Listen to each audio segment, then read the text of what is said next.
to the Indie Wrestling Guy with your hosts, the Hall of Fame referee, JHawk, the not-so-mysterious benefactor, JGold, and the legendary Charly Butters. So, no new episode last week. Yeah. Unfortunately, Boofa got injured, so we just decided to call it a week. Boofa got injured. You were sick, under the weather. Yeah. Nobody was feeling good. The flu's been going around. Big Boofa, get better, buddy. We'll see you in March. But holy shit. Yeah, that kind of derailed us last week a bit, didn't it? Yeah, but it gave me time to prep for other stuff. So we're riding high into this week, coming off Toyhio, which had its own challenges. I mean, we lost Ricky Starks last minute. We ended up not without controvery losing Ricky Starks and some other Twitter nonsense that went on. Good Lord, that was dumb. it was so stupid. Woo! The Discords were blowing up. The Twitterverse was blowing up. The Facebook worlds were blowing up. There was not one place that didn't get brought way out of proportion. Let's say it sure was something. Always making the news with Toyhio, dude. Yeah, We're always making the news. You know, all publicity is good publicity. Is that JHawk? Is that what they say? All publicity. Yeah, that's basic just to it. Yeah, Even bad. There's no such thing as bad publicity. Another way of saying it. That's right. So we just had Luchasaurus, Danhausen, and Sky Blue, and it was a good time. Luchasaurus was all right. He's healthy. He's ready to rock and roll whenever they call him back. But I mostly worked with Danhausen and Sky Blue, and after the lines were kind of died down and done, we sat around just bullshitting, and it was really cool. It was nice to just shoot the shit and catch up on stuff and just talk. And Sky Blue was real cool. She was definitely one of the coolest guests we've had. And of course, Danhausen is always a fun time to talk about. Every time you say Danhausen, it harkens back to when he debuted and Tony Schiavone called him Danhausen. And I was like, that is just the dumbest. Like, they got it wrong right off the bat. But that's all I can call him, Danhausen. Doesn't sound right, does it? Sounds fine to me. I mean, sounds weird. I don't know. I keep going back to that. It's like Market Basket. Yeah, I'm Carl. Once you have it put into your head, that means you know can mispronounce it like everybody's name. You can't unhear it. So it doesn't faze me at this point. That's right, Danhausen, and he's like, "Oh, it's Danhausen." Macho Man Randy Savage. Once somebody points out that Oakland Cut it that way, you can't hear Oakland Cut any other way after that. Well, I was following along on the X and Twitter machine, watching your stuff from Toyhio, so and following you. So it looked like it was super fun. There was a couple of fun posts of Pedro sitting by himself for a bit, and then Shelby shows up, and that's fucking awesome. Yeah, people like that whole area was just popping for pictures with Shelby and autographs of Shelby and the Pegasa that was with him. Who was that?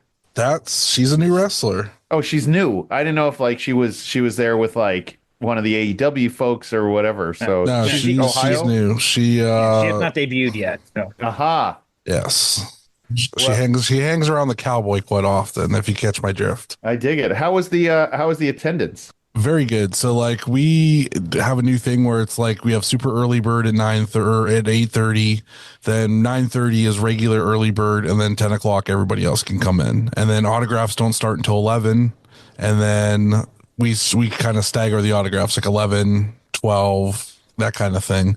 Mm-hmm. And so it was super busy at certain points, but you couldn't even tell because people were in and out so often. It just flowed really well. And so we had a really great attendance, and it didn't feel massively crowded. I made it out unscathed. I didn't get a cold or anything from all the people that were there. So I was really proud of that. I was really worried I was going to end up sick this week, which leading into the Saturday was not going to be good for me, but I seem to have made it unscathed. So thank God for that. I'm still worried about that myself, actually, but the wife got something and it's been laid up for a couple of days herself. So I've literally been sleeping in the living room just to not get whatever she got. Good. That's smart. But that's not that big a house. So.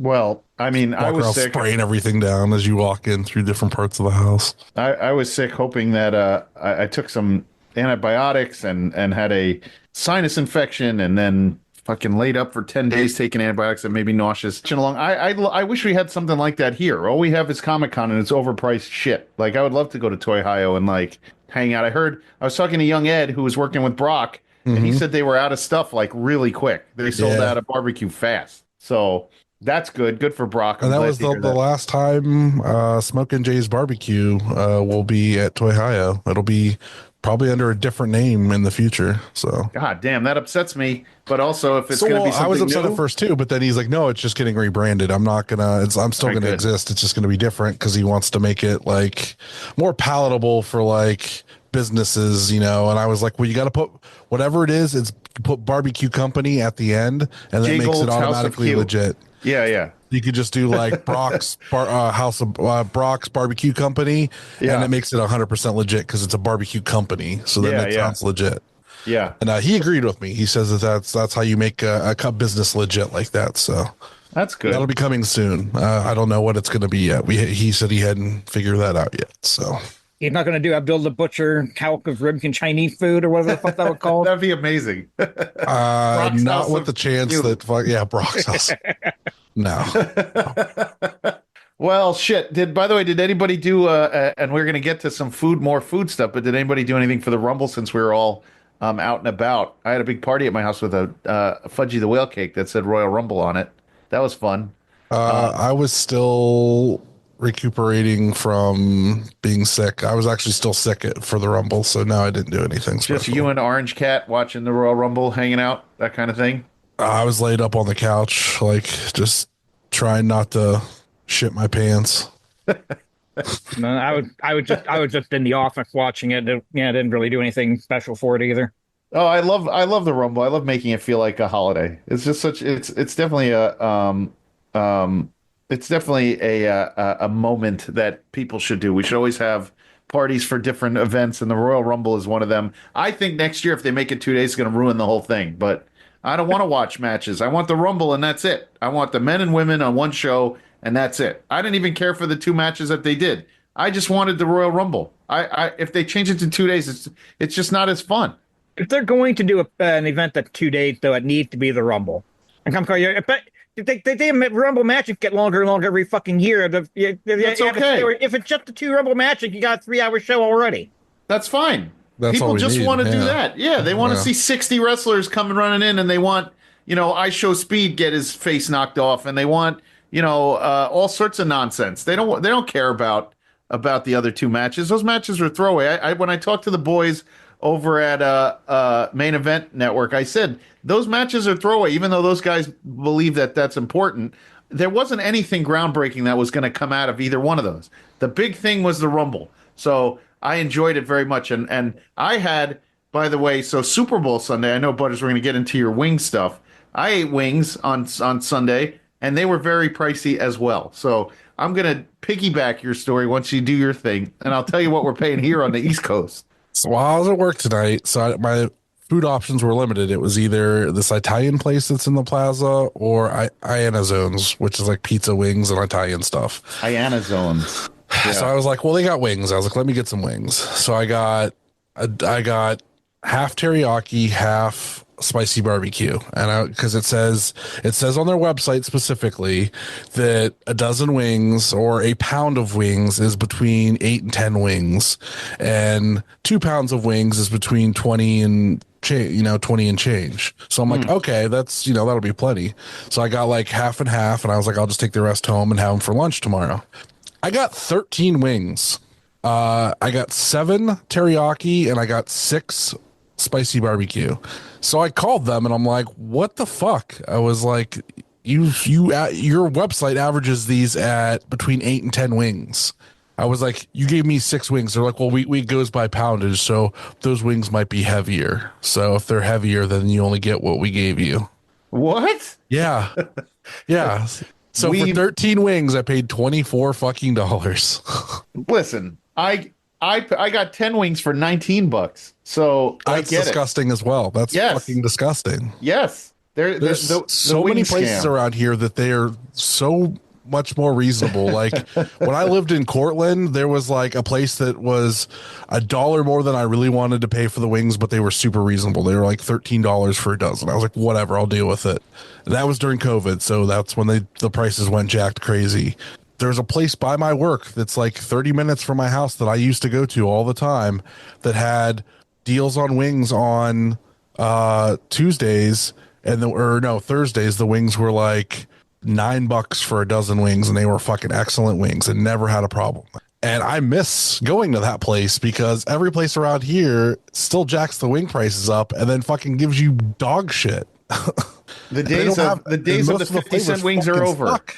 Yeah. The days of 50-cent wings are absolutely over. No, you just got to drive for it. And I'm going to have to suck it up and drive 30 minutes to get good wings is apparently what I'm going to have to do, because everywhere I go, it's like you pay way too much for the wings. And then like there's places that charge you like $14 for 10 wings. I'm like, if I'm getting wings, I want them by the dozen, not by 10. What is 10? Yeah. That is bullshit. It's 12 or nothing, motherfuckers. Like, get the fuck out of here. Meanwhile, like a bunch of people listening in Europe going, why America concussion with not doing everything by 10? What the fuck? Yeah, fuck that. Dozen or nothing. He's right.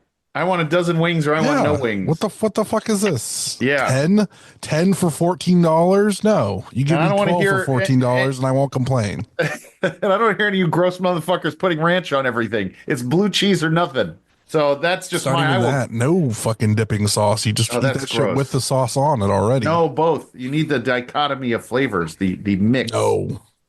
I will go to my grave. I don't care who puts ranch is fucking gross. We're putting blue cheese on our wings or nothing. Why are you eating fucking mold, JGold? Why what is it about you that you need to eat mold? I like it. I like it very mold much over regular stuff. That's right. Over ranch. Disgusting. Mold over ranch. That's how much I dislike ranch. Fucking disgusting. Yeah, I'm over here liking both ranch and blue cheese. No. I must be the fucked up one in the group. Ranch is for Doritos. Ranch does not go on my wings, just like pineapple doesn't go on my pizza. Ranch Doritos aren't even called ranch over in Europe. They're called Cool American Doritos. They smell like feet. Because ranch fucking doesn't exist anywhere outside of America. Well, they miss out then calling it ranch, and they smell like feet, and I like them very much. So, anyway. Your poor wife. This is some sort of fucking lubing up feet over there. This is some sort of wrestling show, I think. It's supposed to be. I guess we can get the shout outs. Zach, Andrew, and of course, Patty. Hey, Patty. What's up? I did see her this week. She came to see Danhausen and get a photo with him. And she was very worried about who was running that line. And I just told her, I was like, when you get there, come see me and I will take care of you. Mm-hmm. And then I ended up running his line. So I was like, just come see me. I'll take care of you. And then she went and saw the AIW people. And we didn't get a photo together, though. I took 2 different photos of her, one with Danhausen, one with the whole AIW crew that was at Toyhio. But then when we were at the AIW show, I didn't get a photo with her because I left early. So it had been a long day and I was tired and it was icy out and I just wanted to get home. So I stayed for like all but like 3 matches. So what's on this weekend? All right, well, Game Changer Wrestling and Jersey Championship Wrestling present the Jersey J Cup this weekend from the White Eagle. I will be there. That's right. Jersey City, Saturday at night 1, 8 p.m. Eastern. The first round matches. They've got 1 3-way match in the first round for some reason. They always book Mathers, it like Jack that. Cartwheel, and Jackson Drake. Yep. Jack Cartwheel and Marcus Mathers, 2 WWE ID fellas. Jackson Drake, too. That's why they did it. WWE ID guys. Okay.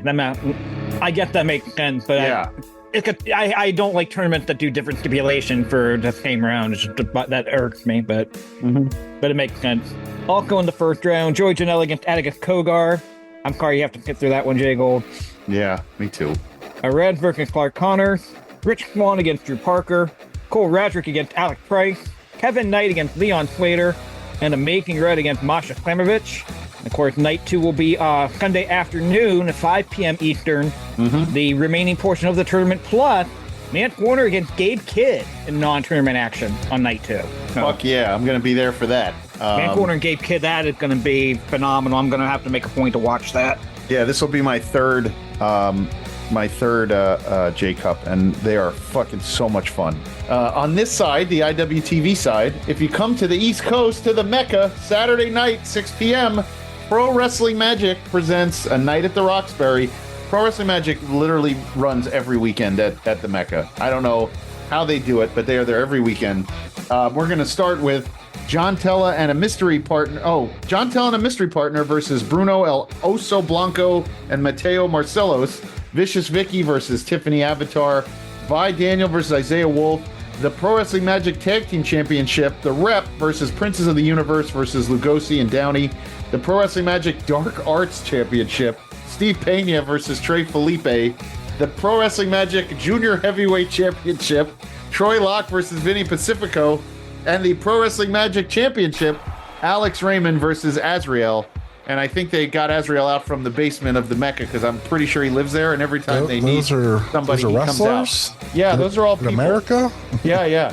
Those are all people. So, yeah, that's going on Saturday night. I think you're lying to me, JGold. I think you're hallucinating those names. I don't think any of those people are real. That doesn't exist. Yeah, that's only on the Independent Wrestling Television Network. I don't believe that that exists. That's not happening. Bro, it's magic, and it's gonna be there. Magic's not real. Ask Stacy about that. Weekly reminder, 880 Wrestling, Thursday night fights, 8 p.m. on YouTube, indiewrestling.us. Also, future dates you need to know, February 15th, Neo Pro Wrestling, White Noise, Canton, Ohio.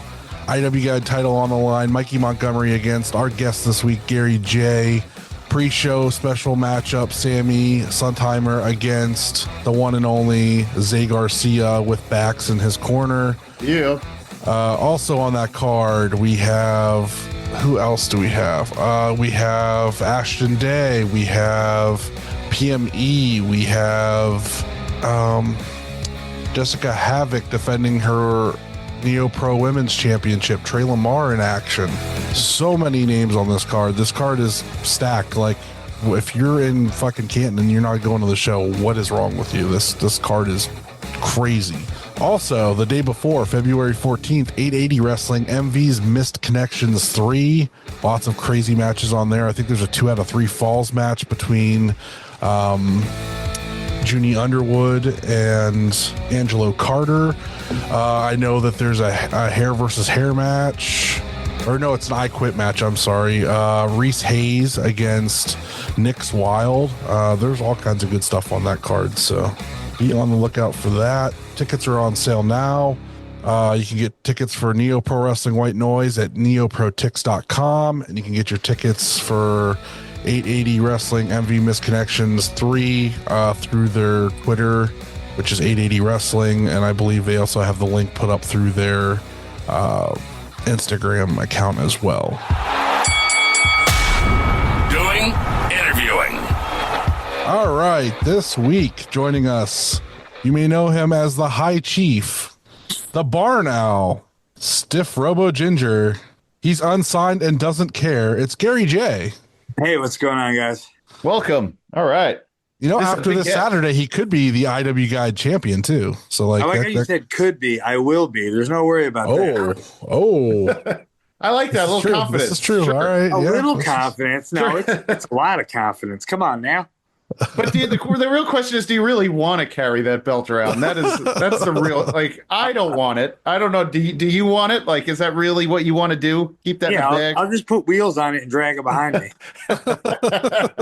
Well, shit. So I am very excited to have you on because I like when we have some really seasoned guests as far as the indies go. And you are just in general, your career spanned several decades. And, you know, I've been watching wrestling. I'm older than the crew. And we talk a lot about how I've been watching, in New York. So my wrestling's East Coast. You know, there's been Ring of Honor sprinkled in there, not as much IWA, Mid-South, like all those different Southern promotions I didn't get a chance to enjoy when I was younger. And you've seen a lot of these and you've gone through a lot of the indies as they are now. So it's a long question to get into to start, but your thoughts as far as where the indies are right now and like your place in the indies. Where do you feel you are at this point? My place in the Indies. Yeah. That's interesting because once again, I don't really think about it as this like long storied career, but obviously if you do any Googling or research, you'd be like, this guy's kind of been around a while. Yeah. I've overstayed my welcome. Goodbye. So like, it's one of those things where like things were a lot harder, the early years on the Indies, but to me that was better. I don't mean this in like a bullying way or like a really shitty way, but I feel a small sense of gatekeeping needs to come back to wrestling because nowadays everybody gets involved in the business, and as you see, that does not pan out well. I'm just being real, and I'm not trying to like shit on anybody or like, but I'm not gonna lie, like it's at the point now to where like wrestling is for everybody to watch or spectate, but being in ring, wrestling's not for everybody, and that's just how I feel. And if that offends you, well, then sucks for you. But like, it's just the way it is. But on the sense of like morale and like the way things are now, like locker room wise, like it's so much better. It's okay to be welcoming, but it's still okay to have your guard up until, you learn some things. But like in the early 2000s, it was the fucking Wild West. It was insane. So like, I'm glad that aspect of it is completely gone because nowadays, like, wrestling's everywhere. Wrestling's like the best fucking form of entertainment or art or sports like there is, So it's kind of like I like both aspects of like back then and now. So you say the how everybody's involved, and we can joke about it too because every asshole has a podcast. Every kid has found a school.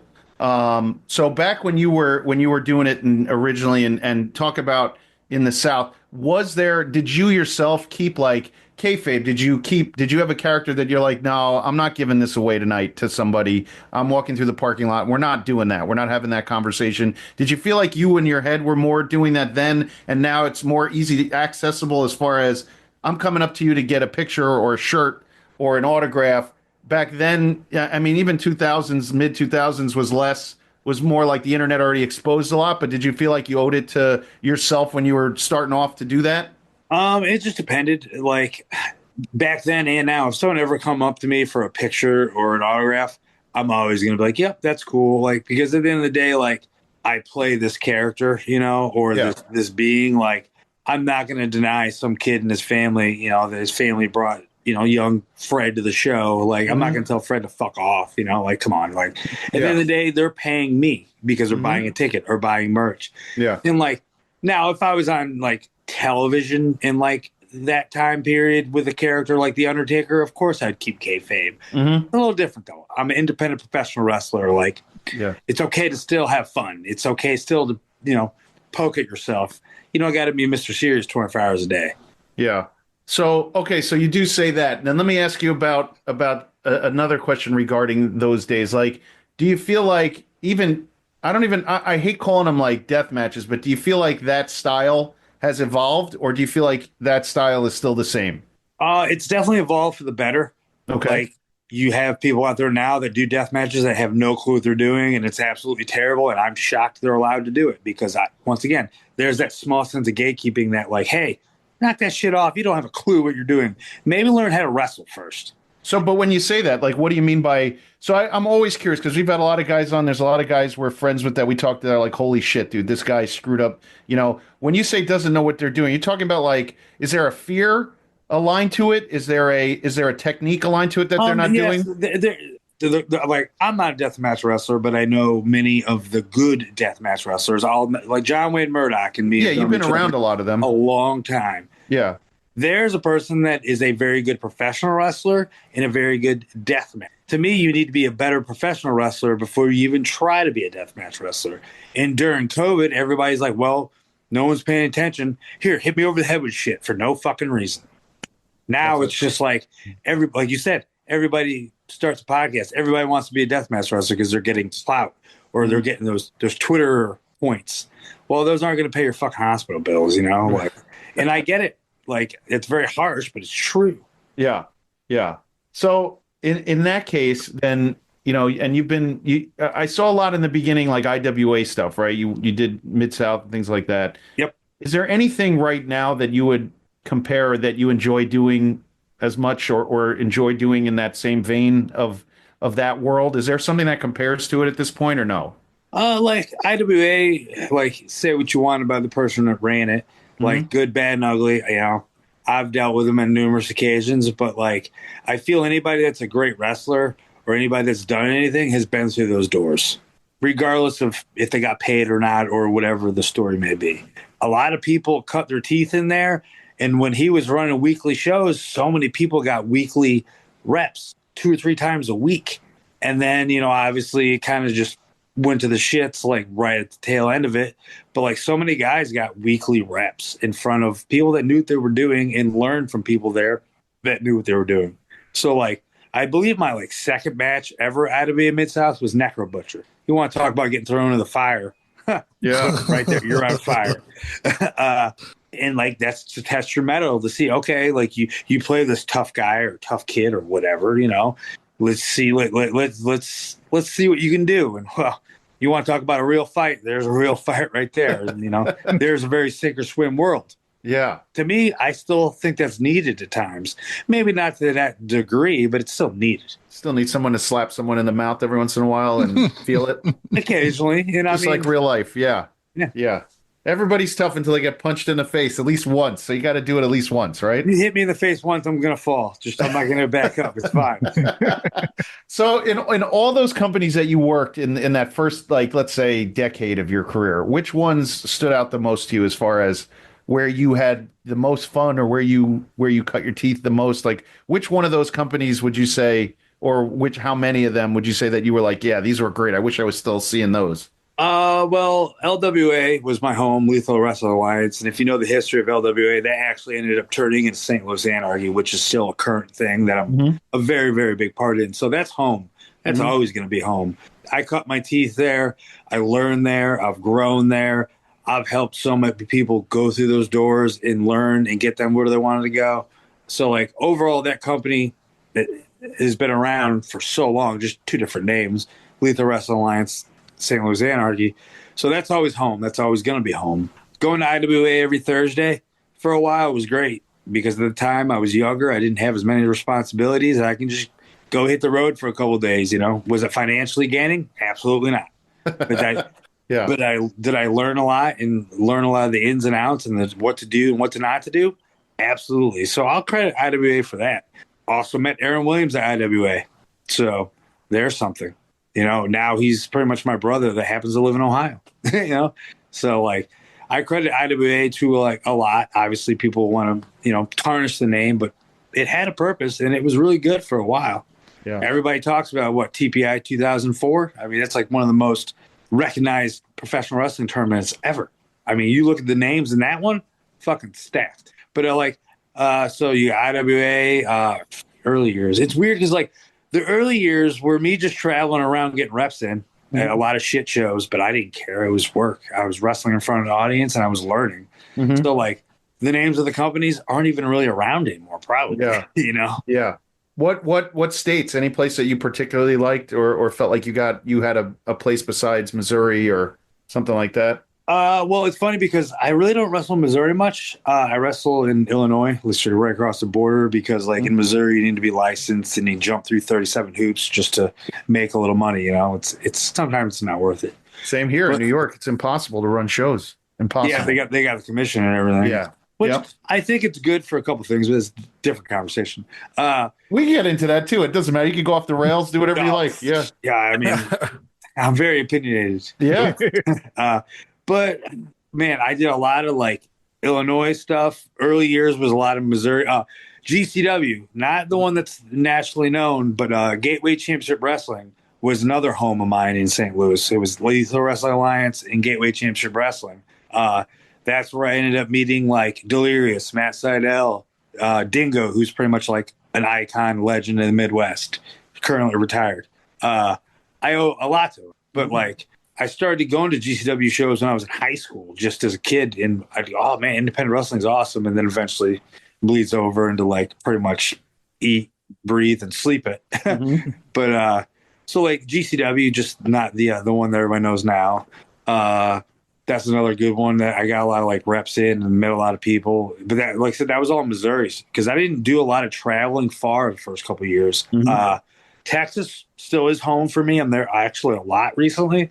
Anarchy Championship Wrestling. So that's like 2006 or 7 is when I started going down there. That's when I really started committing and going on these 14, 15-hour car rides one way. But like, just part of the game, you know? Yeah.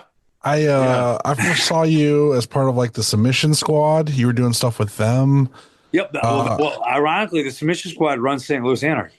Right. So, yeah, it was. I want to say you were in like AIW a couple shots. In Ohio. Yeah, AIW is what we mostly watch. So that's like our big one. They've like grown so fucking much. It's so cool much. To see. So one of the things, one of the former owner, Chandler Biggins, his mom listens to the podcast every week. And so when we have people on that were around when he was around, she always likes to hear, do you have any fun Chandler Biggins stories? Not anything in particular other than like he was always cool, awesome, just to bullshit and sit around with because like we weren't really from Ohio, so we still had like an 8.5, 9-hour drive to and then back after the show. But like it's funny because we did the King of Trios 2009, the submission squad versus myself and Davey Vega.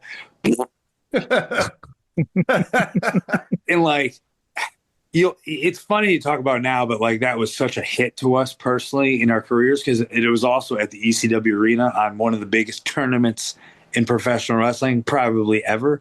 I mean, the names on that King of Trios, I think we had to go out there before or after that 4-way that was with like Generico, Ibushi, one of the Young Bucks, and Jigsaw. Good luck following.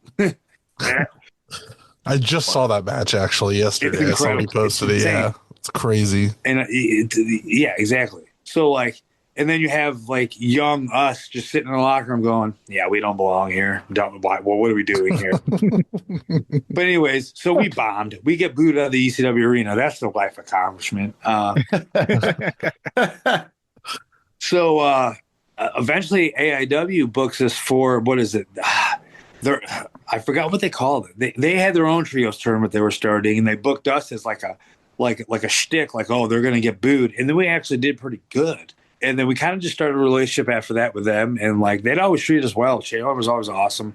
And like, it's been years since I've been there. And like, man, I was just like, the other day I was actually thinking, I was like, God, there's so much I could probably do there now. Cause I'm completely different beast now than I was then, you know, I'm a whole different thing. Right. What do you do now? What do you think is different? Like as far as do you mean as far as your athleticism, or what do you do now differently in your moveset or personality? It's kind of a little bit of everything. Well seasoned, well seasoned. I'm probably overcooked at this point, but like, well, I know what I'm doing. I really think I connect with an audience with what I do, with like my vibe and like my whole presentation, because that's a huge part of it. And I think like I can go out there and have a good match with anybody. And I think that's very important. And that's one of those things that's like lost on. Having a good match is lost on because everybody's so worried about the gifts and like the internet. It's like, well, there's a live audience too. Like, let's not forget that. Yeah. But like, just go out there and produce. Did you do No Holds Barred? Were you in the chains? Yeah, you did. That's like he's done that a bunch, and he actually. I just wanted to make sure because I Bobby Beverly actually. Yeah. The shows just seem to blend in now. We watch so much wrestling, you know. But I was like, oh, I remember him doing the chain. So I'm just. Oh yeah, I just wrestled the Bev in Chattanooga in the pit. That's right. Another one. I've known him for ever. You know. Yeah. He can do a little bit of everything, Bev. I enjoy him a lot. Yeah, he's pretty much my neighbor at this point. So like he got me like into the business a little bit. So it's always fun catching up with him. I just saw him the other day and we were talking about it. And he mentioned that he had just wrestled you because I told him that you were coming to wrestle for the belt. So yeah, as you said, Gary, anybody can get into the business. Fucking Butters to get in the Yeah, but the Bev's another great example of a guy who's a great professional wrestler and a great deathmatch wrestler. Right. Exactly, because him and Eric Ryan used to be. What was their tag name? Damn it. Young Studs. The Young Studs, Young Studs. Yeah, that's when we met them. When they both had long hair for the most part. Eric Ryan had long hair, and like Eric's another guy from Ohio that I've known a long time. like that whole Ohio crew, like those two, Ricky Shane Page, which is another guy that's like very opinionated, but he's not wrong most of the time. He's a very good professional wrestler, and he's a really good deathmatch wrestler. But he was a good professional wrestler before he was a deathmatch wrestler. So I've never seen someone bleed as much as Eric Ryan on the first No Holds Barred in Jersey. He did the No Holds Barred 1, and it escapes me who he wrestled, but he bled so much that night, and it was everywhere. I mean, that was the time they put these platforms on top of the of the third ring, and he's standing up there, and I have pictures because I was in the balcony of him. It was everywhere. Like, and to this day, people talk about him, and I'm like, that dude bled so much in New Jersey. Like, he could have had a transfusion in Jersey, could have left it on the floor. He bled so much, but it was amazing because I did not picture that after watching him wrestle with Bobby Beverly in AIW. Exactly. Like he turned into a beast in the deathmatch world, and like I haven't seen him in a while, but I don't. Is he hurt? I don't know if he's hurt or he was just taking time off, which completely understand. Do you have a favorite, not even opponent, just somebody that you get to an arena and you're like, yeah, this dude's on the card right now? Like, especially with how seasoned you are and how much you've seen. Who's your favorite? Aaron Williams. Who do you think? Aaron Williams. I mean, he's my brother, and like, I don't mean that like a brother business sense. Yeah. He's like truly a good fucking person and like a good guy. Anybody that you would say to somebody, hey, check this kid out? Like, do you do a lot of watch a lot of wrestling, or do you just say, you know what, I'm wrestled out after I go and do my thing? No, I watch a lot of it. Like, I'm not one of these people that's like bitter and hates everything. Oh, I don't watch wrestling. Sure, you fucking do. You're in the business. Get fucked. Like you watch professional wrestling. Oh, I watch it all the time. Netflix on Raw lately. Yeah, it's been fucking awesome. Like, I'm excited for what they're doing. Oh, thank God you said that. These guys kill me for watching. We make fun of you for watching NXT, but you actually watch it and care about it. I watch it I don't miss. Wrestling's on in my house every single day. There's something on every day at this point. Like, Dark just showed up. Actually, we talked about him in the opening. Oh. Yes. Yeah. So like it kind of morphs into like I'm helping a lot more people now. Like, I'm like a teacher, but I don't have a school. Like. Your schoolroom with me is sitting in a fucking car and me keeping you awake as you drive. So like, that's old school shit that's lost right now. Regular today, I have no idea how beneficial it is to get in the car with somebody who's got more experience than you and just pick their fucking brain. Yeah, exactly. And like, some people get it, and the people that get it do it, and you already see those people starting to like really like blossom and like get their name out there or whatever the word is now. They're not worried about like anything but put miles and get reps, because that's how I did it. And by all means, I'm not a billionaire, and I'm probably never going to be a billionaire, but I can at least say I've done things my way, and I've lived my dream for fucking 20 plus years now. We've noticed the kids that we've had on, because we do a lot of months where we're taking on students to do interviews for a lot of first time interviews. They have zero road stories, and it's hard to get the interview, over that hump.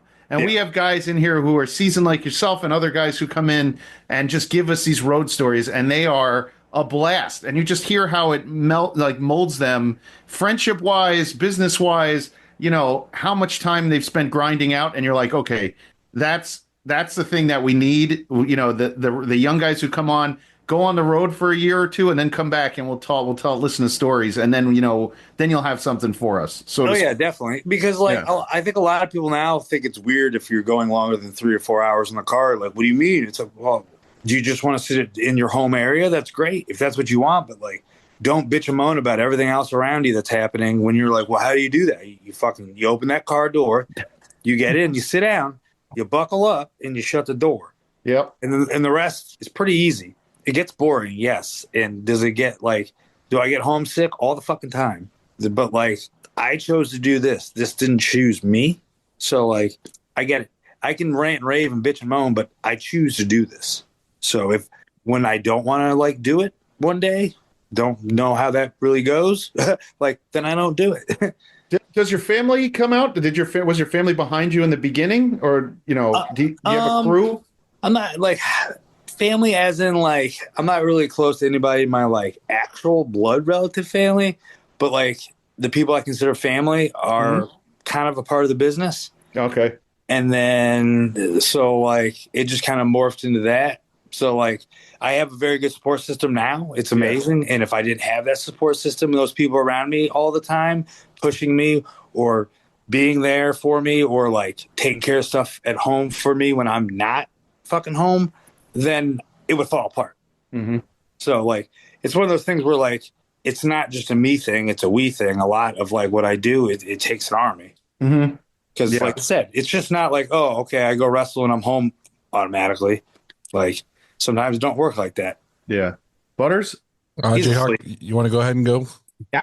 Honestly, JGold hit some of the stuff I want to hit anyway because I don't have a ton. Talk a lot. Sorry, JHawk. No, you're fine.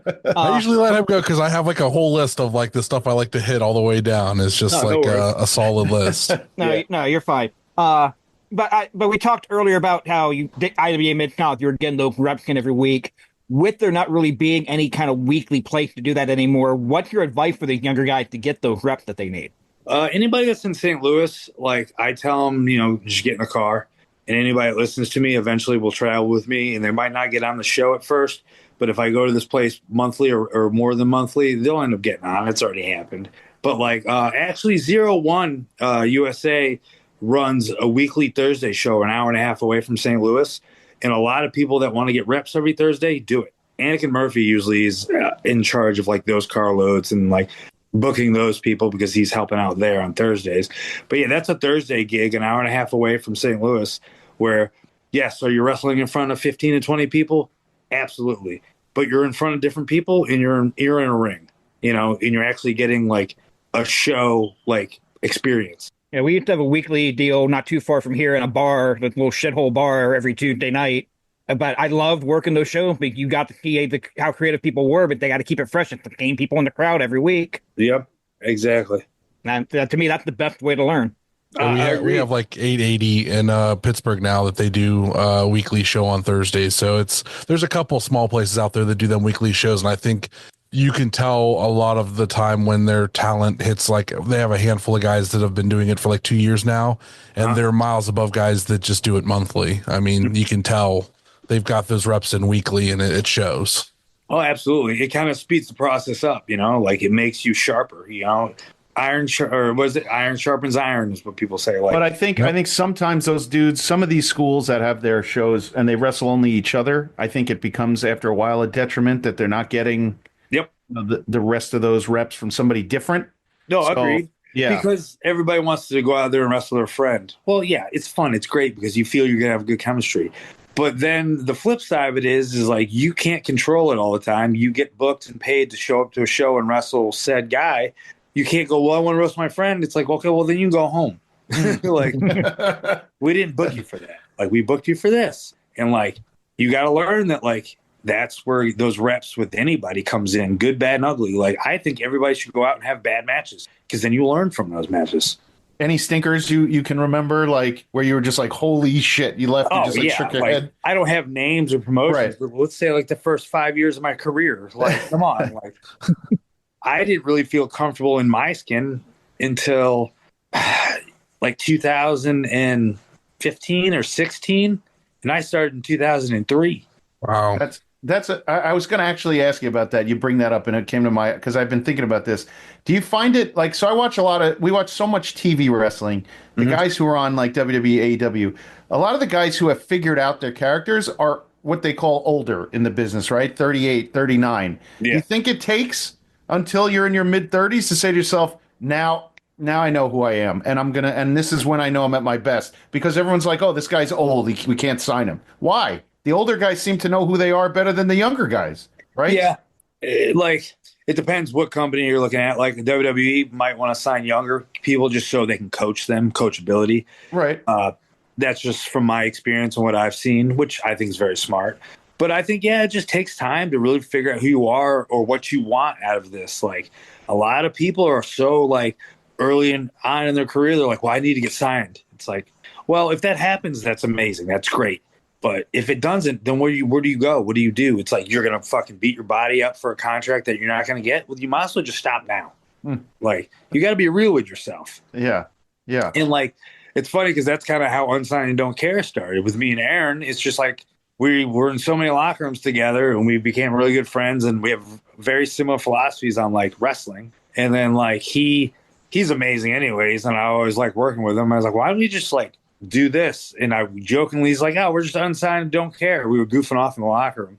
And then I was like, fuck it, I'm going to see if we can market that and just see what happens and go from that. Because it's not like, I don't have a problem with people that are contracted, because most people contracted wrestlers are amazing. I've been in locker rooms with them, or I've been in the ring with them. But for me, it's not about being under a contract that like makes wrestling great. Like what makes wrestling great is like traveling, being a journeyman, and then going from town to town and actually putting on a show, not just, well, you know, this promotion's not really that big on Twitter, so I don't really care. No, fuck that. You go out there and do your fucking job every goddamn night. Like, that's what you're supposed to do. Like, if you want clout, then you go chase it, because it's never going to fucking pay your bills. Was there ever a time that you and I you know, I'm sure this doesn't sound I don't want it to sound like pretentious or anything. Is there a time you ever said to yourself, like you were in there with somebody, you're like, oh fuck, I can't put this dude is killing me. Like, I can't do this. Yeah.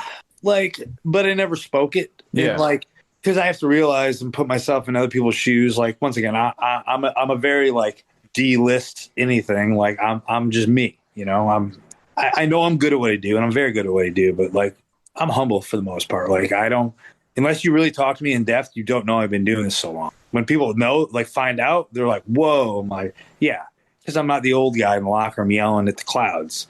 I do that in real life. So, like, yeah, I've been in the ring with some people that aren't quite up to snub, but it's my job to help them learn and get up to snub. So then you got to flip the script and go, well, you know what? A learning experience.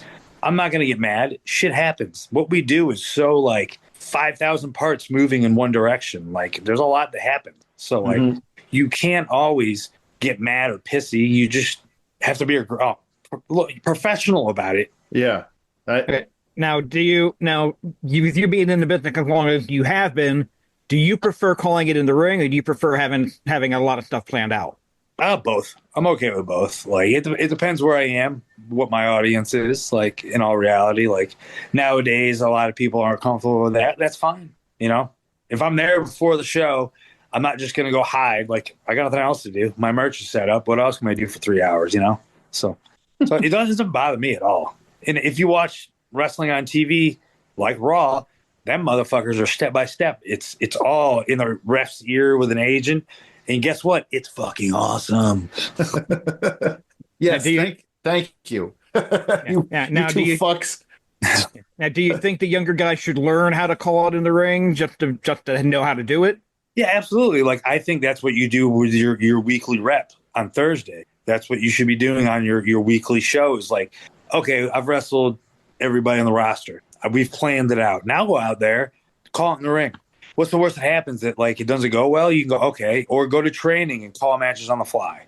Get that comfortability of knowing what you're doing. So if it ever happens when something doesn't go as planned, you know an audible and you know what to do.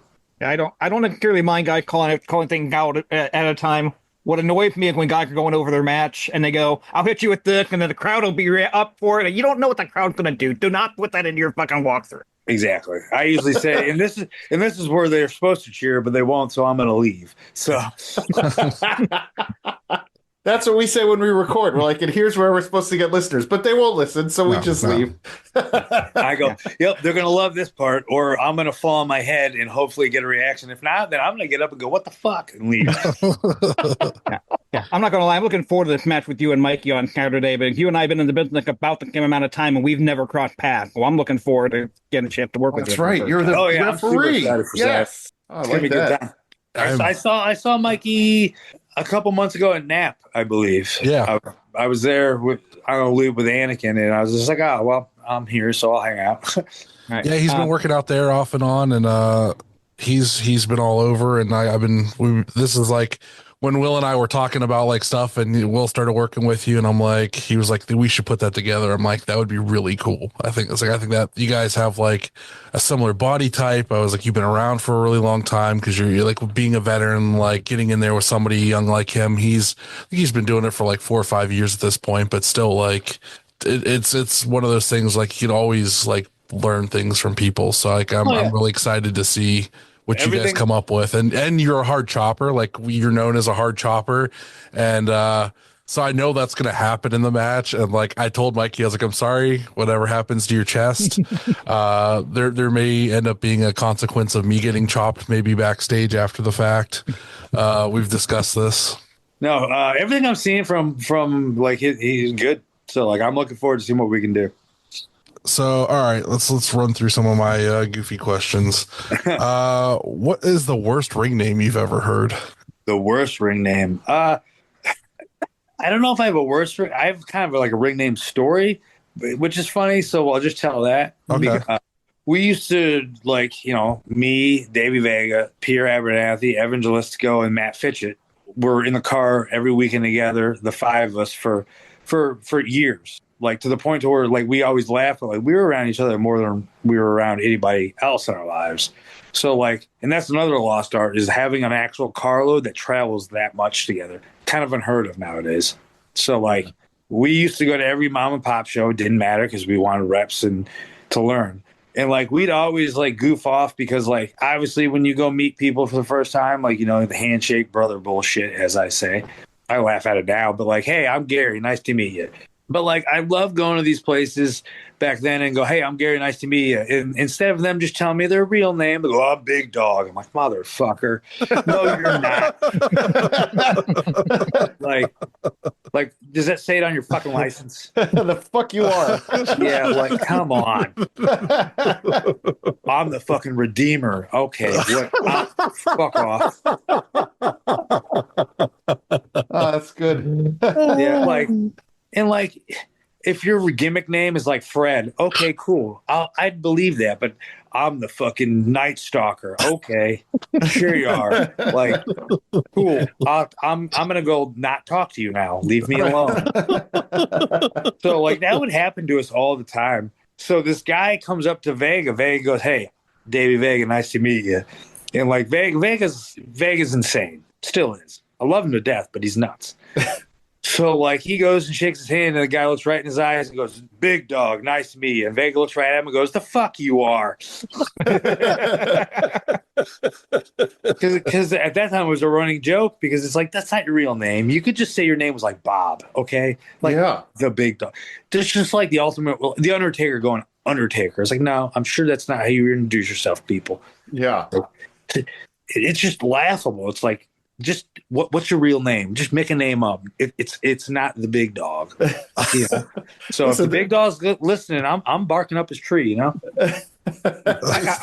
can imagine how many people don't know my real name, and it's like I don't even hide my real name. It's on my Goom right now. It's on all my socials. But hey, JHawk, how you doing? Like, no one knows my fucking real name. Like 4 people call me by my real name. Yeah. You're a Hall of Fame ref. They should know your name, right, JHawk? That's just the way it goes. You would think so. Yeah. Unbelievable. Butters, sorry. All right. Let's see what else we want to talk about. What is the weirdest place you've ever wrestled? Weirdest. San Antonio outside of a bar. But like for some reason it was like not on the patio, but it was like a little farther from the patio. And like it was like 32 degrees out because it was one of those weird Texas months. And like once again, I don't remember the promotion's name. And like I remember there was like a space heater in the locker room. But for some reason, whoever set the space heater up for us put it on a dead coyote. So, like, the locker room smelled like a dead animal. Oh, my God. Like, once again, I'm thinking to myself, this is what I'm doing in my life. No wonder I'm embarrassed. Like, fuck. Oh, no. Yeah. That's like right out of a movie. Holy shit. Yeah, it was weird. And, like, just weird. Like, wrestling is so cool, but it also brings everybody out of the woodworks, and it just sometimes it's a little overstimulating. Did you ever have to rough up a promoter that didn't want to pay or anything? No, but we have taken said promoters to ATMs, or we've strong armed. But like, oh, good, okay. You had to back then. Nowadays, everybody's pretty on par because you have the instant. Oh, there's my notification of my pay app or whatever. Yeah. Back then, it was just like, oh, I talked to you on MySpace. So, like, we'd have to hold people up and, like, because to me, it's like sure, we're not worth thousands of dollars, but we are still trying to get gas in the tank and something to eat. It's not like we're trying to take your mortgage. Yeah. But if you said you had your money and then didn't, we'd have a problem. We actually did a show in Indiana, and it was the same. Like the night, the guy messaged me the night, the promoter messaged the squad or like me or whoever. I think I set it up. It was me, Pierre, Evan, Vega, and Fitchett. We were all doing a show that Saturday. The guy hits me up on Saturday night or Friday night and goes, "You guys still good?" I was like, "Yep, you guys." He's like, "As long as you got our money." He's like, "Yep, I just put it in the envelope." I was like, "Cool," because if you wanted to cancel us, that's fine, because the fucking Cardinals are in the Super Bowl tomorrow night, like Game 7 too. And like, nope, we're good to go. Okay. So we get to the show and we're like, well, yep, we're going to have to fight someone here because this guy's not going to have our money. The show was what it was. It was a show that happened. And then like, of course, guys, I don't have your money. It's like, oh, of course you don't, even though you straight lied to me yesterday and said it was in the fucking envelope. Could have stayed home, watched. I don't even watch sports, but this Vega could have watched his Cardinals fucking play baseball. Like, so then like Pierre and Vega get pulled into a bathroom with the promoter, and this guy's got like his goon. It's like another movie scene. The guy's goons like standing around him, and the guy's like in the bathroom, and the guy's like, I don't have your money. And Matt's Pierre. Matt was like, okay, what's in your wallet? What's in your pocket? And Vega's like, yeah, like give us everything you got. And like, I'm thinking, well, we're going to have to go in there and fucking fight this gang of people. I believe Zach Gowen was also on that show. Oh, shit. So long ago. Like, I haven't seen it. Like I said, it's been a while, but like, it was just a complete shit show. It was awful. I believe they rented the ring from somebody, and of course they didn't get paid either. So like all that went down. So yeah. So word of the wise, if you want to start a professional wrestling company, don't. Just don't. I've been telling you that, Butter, for how long? You don't listen to me. Yeah, you know. Butters, I don't want Gary to have to fuck you up next week. So Well, I'm not dumb. I'll make sure I have the money. I'm not going to tell everybody I just want to make sure, you know. Yeah. What's the coolest place you've wrestled? Oh man. I mean, regardless of the outcome, was the King of Trios 2009 was in the ECW arena. That was always a bucket list for like me. I'm a huge ECW guy.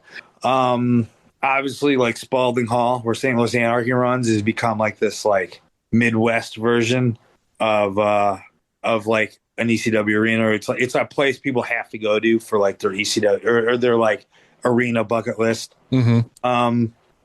Man, I've been to a lot of places. I've been lucky enough, like I said, I'm trying to think, I don't remember the name of it, but like I did WXW over in London 2 years ago, and like the Electric Ballroom, I think, is like where they all run. That place is awesome. Like I see it. I think GCW just ran there. Like that place is awesome. Man, Unsanctioned currently runs this place called Aces of Cups in Ohio. Mm-hmm. Been there. That's like a really intimate, like / cool atmosphere. Like just everything there. Like so, like there's a lot of places that, like I still go to, and they're still banging out shows that are like just cool atmospheres and like feels and vibes. It doesn't always have to be like a high school gym. I prefer like Chattanooga TWE Arena. That's a cool one. That's where ICW runs. So yeah, there's like a lot of places that I've wrestled that I'm like, man, this is cool, and like the atmosphere is cool. Because at the end of the day, you can put a ring in any kind of fucking building, but if you can draw or you can brand an atmosphere, then like, that's what makes it. That's what makes the show. The consumer's crazy to think. Have you ever worked in a movie theater? Yep. Yeah. Done a couple of those. Those were fun. Yeah. Interesting because the ring's always on the stage. Right. And like you have that drop off. Like I like to be connected or try to connect with an audience. So it's kind of harder the farther you are away from them. But yeah, still like a different setting. I remember that movie theater for UXWA back in like 2019. They ran a theater, but I think they put the ring in front of the chairs instead of the that stage. Place was like falling apart too. There was a very, very different vibe. Yeah. Like they were able to just like tear stuff out. I think everybody that like was in that venue and worked that show is probably going to end up with like lung cancer in 20 years. Yeah, that's right. Jesus. YOLO. So you're coming back from a show. Are you going to hit like a Sheetz or a Waffle House? Which one do you prefer? And I'll just name the places that I hate: Waffle House, Wawa. Let's see, another big. Oh, Raising Cane's is garbage. Oh my God, Cane's is great. Absolute trash. That goes out to everybody that knows me. If I'm going out to like the East Coast or Ohio or anything there, I'm going to Sheetz 5 times all the time. I'm All a right. Sheetz. That's I have no issues with Sheetz. I love it. Oh, you should. Yeah. You should. Yeah, we drive in from New York to Ohio when we go to AIW shows. My brother and I, or I drive alone, or I take my daughter, and we stop at Sheetz. Just got to order Sheetz every time we go there. I think there was a weekend out in the East Coast I did. I think my record was like 6 or 7 times I went. Yeah, I have a problem. Yeah, on Route 80, you go to so many Sheetz on your way across the country. Yeah, but Rhino's a Sheetz guy. Yeah, Sheetz is great. All right, I got 2 more here. right. One, what is the craziest fan interaction you can remember having? Just something that was just completely off the wall, could be creepy. Because I've run into some of the really weird people at crowds sometimes that just. I don't know. I don't know. I tried to be very open minded when it comes to the audience or the crowd, but like. Social media makes it to where everybody knows everything and they can just look at your life, which, at the same time, like what you post it can be up to you. It's one of those things where like the only boundaries I have when it comes to my life, like obviously I talk about on my Facebook more than about like my personal life, a little more than like any other social media. But I don't like when people come up and like, instead of talking about wrestling, which this is what we're here for, this is what we have in common, or maybe music or sports, which those are like the 3 most people have in common, they just try talking about like my personal life, which I'm like, I don't know why we're talking about this. I really don't want to. Like, why don't we talk about like fucking WrestleMania 12? So yeah, I don't have any like crazy stories, just randomness of like people, talking about my personal life. Like, I don't mind someone asking a question, but like we don't need to conversate for 20 minutes about it because like I clearly don't want to. There's nothing wrong with that. So you're considered like one of the hardest choppers in wrestling, but who do you think is the hardest chopper that you've ever faced? Let's see. Michael Strider, he's a Kansas City guy. He's more of a Midwest guy. Roderick Strong. Definitely heard him a few times for sure. Yeah. Who else was there? You ever wrestled Walter? No. Cameo from Pebbles the Cat. No. Like he was like on his way out right as I was like figuring me out. So like it would have been great. Yeah, I was gonna wonder what you thought of his chops, but I love Walter's work or Gunther. He's fucking man. That's the guy. JD Drake chops really hard, but we've never had a singles, just tags. Man, who else is there? Oddly enough, Aaron Williams chops really hard. He kicks harder. Don't let him kick you. Anakin Murphy nowadays has got a pretty good one. Like father, like son, as I say. I don't know. Like a lot of random people that wouldn't be known have really hard chops, and then like the ones that you're terrified of, they're like fucking pillows. It's weird. Yeah, I've heard like Gunther's chops are just loud, but they don't actually like hurt. Whereas like he said Penta was the hardest chopper he's ever. Yeah, that's what I read. Penta does the overhand, and he says that's what hurts the most is that overhand. Yeah, I call that like the lucha chop. Yeah, like Keith Lee when he does that two-handed. I miss that dude. That was my favorite move. I used to pop so loud when he did that. Oh, I love that two-handed chop. Is it technique that makes it? Yeah, I mean, you're trying to lay it in, but you're trying to make it sound right? So is it just technique on what you're doing? A little bit of that, and a little bit for me, like with who I am, just swinging for the fences. Mm-hmm. So like that's good. I like that. That works. Like I said, I told Mikey, I was like, if you get your chest, chopped to meat, was like, I will take a couple chops as well. Just buy him some sheets. He'll be fine. Yeah, I'm sure he's very happy to hear that you'll take some chops after he limps out of there. I kind of want to just to put it up on the Patreon just because just one of those things. Like I want to say it was at one of the AIW shows that you actually did chop a fan. Oh yeah, that was at like the Ted Petty Invitational. Yeah. Like, many moons ago, and like And that's another thing. Like, that was probably the last time I did it because I get asked all the time to do it. And I always say no now. Just no, not my thing. Why, did you kill him? No, yeah. I obliterated this poor bastard's chest. And it was just one shot. And but wrestling's so different now where I stay away from that. Like, a lot of people get drunk. Here, I'll give you money to hit. Nope, I'm good. Please stop. Like, go outside and smell some fresh air. Like, you don't need this. Yeah. I remember working a show about 10 years ago or so. Wound up being like two of the guys on the card who went their first pro match or fresh out of training. So after the show with their chop day, and they asked me to go ahead and chop them. I'm like, I don't want to do the chop day. Do the chop day, fine, whatever. And the one guy, the skinny little referee, go, oh, okay, it's gonna be nice. I did the fucking lucha chop. He still pissed at how hard I hit him. Yeah, I mean, JHawk, you got moves too, JHawk? Who would have thought? I have an overhand chop that I use like once every 5 fucking years, and I have no intention of ever using it anytime soon. that's okay. Just bring it out at WrestleMania. Use it in the match next week when you're reffing. No. Maybe hit Gary with one. No. Like, he'll give me a repeat. No. And do it to Sid. Yeah, there you go. Yeah. Oh, shit. Anyway, Butters, you got anything else? Well, that was it, man. I just wanted to right. talk about chopping people. I love it. Well, Gary, I honestly could talk to you for. I really want to pick your brain more because I like to get really back in the day. I just watched so much wrestling, and just to find somebody who is such a veteran of the business, it's really been nice talking to you. Hey, that's a big word. Let's just say I've been around a while, and I have nothing else to do. It's great. It's great. So you got plugs for us so that we can plug all the shows you're going to be on. Well, I think first and foremost, let's plug Saturday. Mm-hmm. Yes, Neo Pro Wrestling, White Noise. Yeah, for the IW Guide Championship. Yes, I'm going to win it, and I'm going to put wheels on it, and I'm going to fucking wheel that motherfucker right in the sheets. And you're going overseas coming up. You're going over. You got a UK tour coming up.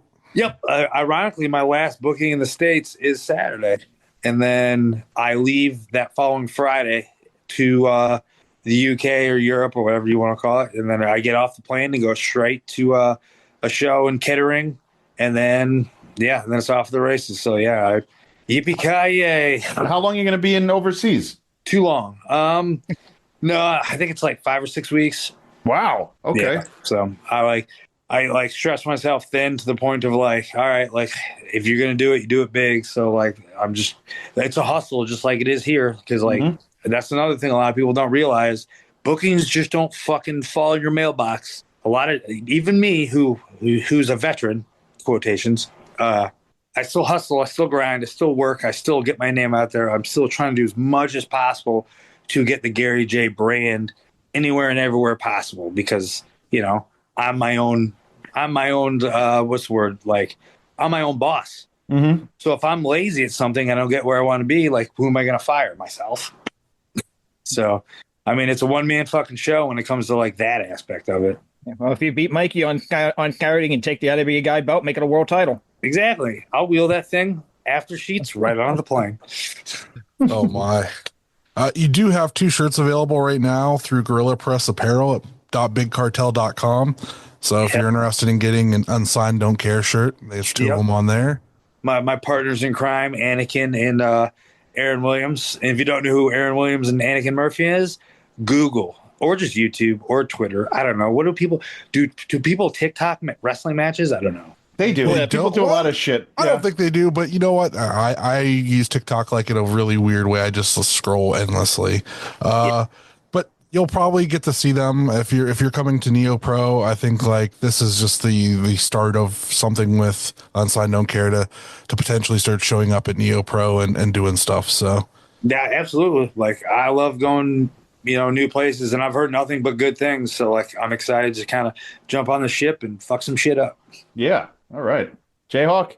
Follow me on Twitter, Twitch, and TikTok at RefJHawk, Instagram at JHawk1539. Saturday, Neopro, White Noise, Canton. I'll be there. Go. I hope so. Who's going to count to 3 when I win? Exactly. Who's going to take that destroyer bump? That's going to have to be you, JGold. Hey, let's go over it on the floor before the show. You'll be fine. I think JHawk wants to take some chops. That's what I heard. He wants That's what I heard. The accidental chops, like he got poked in the eye, and I'm light at the them age up where I in the take corner. 3 bumps a year, and I've already taken one of them. I mean, I've only got 2 left for the rest of the year. So. Well, it looks like they're going to get fucking thrown out there on Saturday. I got nothing this week. Just come to Neo Pro and support everybody and have a good time. It's going to be fun. I'll Say be hi at to the. Go ahead. Sorry, Gary. Say hi to me at the merch table and buy all my merch. Yes, sir. Yeah. All the merch. I don't want to have anything left. So buy it all. He's going to Europe. Buy it all. So Yeah, he can I need change to buy the money. stuff in Europe. Right. You can find me on Twitter or Instagram at JGold12. I will be at that J Cup tournament this weekend, sitting up in the balcony. Pretty fucking baller too, though. So. Yeah, they're fun every year. I'll be up there in the balcony of the White Eagle Hall in Jersey City. Please rate, review, and subscribe wherever you listen to us, and our Twitter handle, IWGuide1, patreon.com/IWGuide. Don't forget about the merch store over at Brainbuster Tees and Gorilla Press Apparel. Use code IWGP24 when you check out, when you buy 2 or more items for $20 off your entire order. That's our buddy Will. Listen to our podcast friends and our network, the Main Event Wrestling Network. Hey, everybody join in. Join their Twitter. We're about, and I say us because we're on the network, we're about 45 followers away from 1,000 on the Main Event Network. Listen to the Wrestling Junkies and On the Mark Wrestling Podcast. I am also doing the Main Event Mixer on Saturday night with those guys. So I'll be doing the NXT pre-show with them at 4 o'clock, and then I'll be jumping in the car and going to the J Cup. Listen to At Odds with Wrestling. The Card is Going to Change, the super fantastic podcast, Marks with Mikes, and our other friends, Time Capsule Toys, Toyhio, Rubber City Toys, Neo Pro Wrestling, and Pally's Beef Jerky from our very own Kaplan. Go buy some of that. That's the best beef jerky in all of Ohio and the Northeast, I would say, Northeast Ohio. That's all I got this week, Gary. Again, thank you. You are the man. Butters? Life short. Watch more indie wrestling. See ya. Don't forget to review and subscribe wherever you listen to us. Find us online at Facebook and Instagram at the Indie Wrestling Guide, and on X or Twitter at IWGuide1.